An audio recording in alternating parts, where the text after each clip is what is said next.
বরিশালে বেড়েছে আলুর দাম। মাত্র একদিনের ব্যবধানে কেজি প্রতি বেড়েছে ৪ টাকা। এছাড়া কেজিতে ১৫ টাকা বেড়েছে পোলাওয়ের চালের দাম। এতে বিপাকে পড়েছেন ক্রেতা ও বিক্রেতারা। শুক্রবার সকালে বাজারে গেলে এমন তথ্য পাওয়া যায়।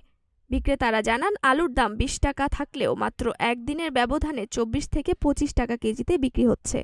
এছাড়া পোলাওয়ের চাল ১২০ টাকা থাকলেও ১৫ টাকা বেড়ে বিক্রি হচ্ছে ১৩৫ থেকে ১৪০ টাকায়।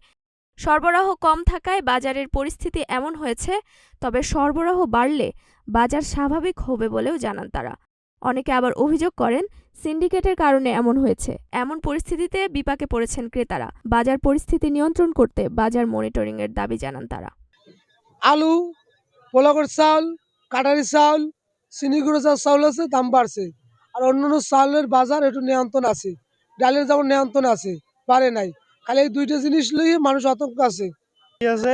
আর চিনিগুঁড়া চালের দাম বাড়তি আছে, তেলের দাম তো বাড়ছি, সবাই জানে।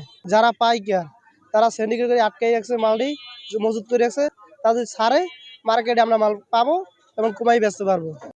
নুসরাত জাহান জেরিন, নাগরিক প্রতিদিন।